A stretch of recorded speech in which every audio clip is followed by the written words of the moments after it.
Alors nous allons dans la ville de Carpentras, dans une école maternelle qui s'appelle Misé-Puzol, pour une intervention auprès des parents des enfants de 1 à 6 ans.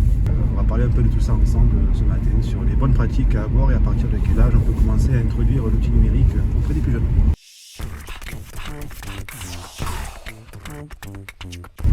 C'est quoi les questions les plus fréquentes que tu as en général à propos de l'utilisation des écrans chez les jeunes? Alors la durée souvent. Entre 0 et 3 ans, l'écran ne sert à rien à l'éducation. Un parent qui donne à manger à son enfant en le regardant, il y a tout un échange verbal, mais aussi avec le regard, avec les mimiques, etc. Je suis infirmière scolaire, je fais des actions de prévention dans les écoles. J'ai l'impression que dans les échanges qui ont eu lieu, les parents prenaient conscience de leurs pratiques. On a pu constater qu'on a des enfants qui sont fatigués, certainement liés aux écrans. Et après, sur les petits, on constate qu'il y a un retard de langage. On a pu un peu balayer un petit peu tous les champs, permettre aux parents qui étaient présents de s'exprimer en toute franchise et sans jugement. C'est rigolo sur le coup, mais après, quand ça a été pour supprimer, c'est compliqué. Oui, les parents ne se rendent pas compte d'à quel point ils sont touchés par ça.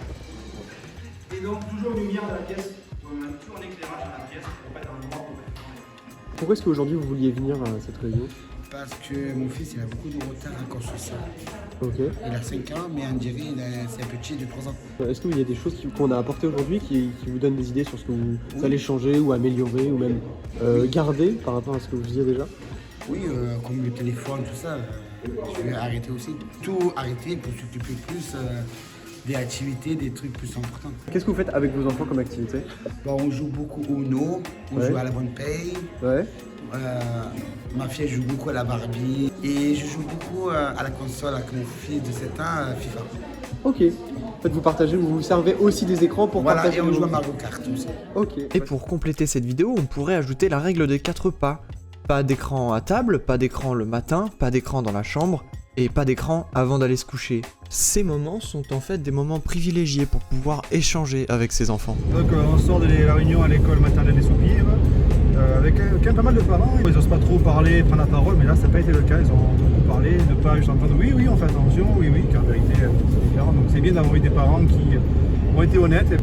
Pendant l'intervention, tu as utilisé beaucoup d'anecdotes, etc. C'est quelque chose que tu aimes bien faire, que tu fais souvent? J'adore proposer des anecdotes parce qu'en effet, ça aide aussi à ancrer les choses, à apporter du réalisme à l'intervention parce que du coup on parle de vraies situations et certains se retrouvent là-dedans et parfois on va apporter leur propre anecdote, mais on va pouvoir réutiliser aussi à nouveau. Voilà. C'est concret en fait. Oui, c'est des cas concrets, donc c'est la réalité. Voilà. Et nous on se prépare pour la suivante dès la semaine prochaine avec d'autres parents du même réseau. Voilà. N'hésitez pas à venir nous suivre dans l'intervention. Venez nombreux.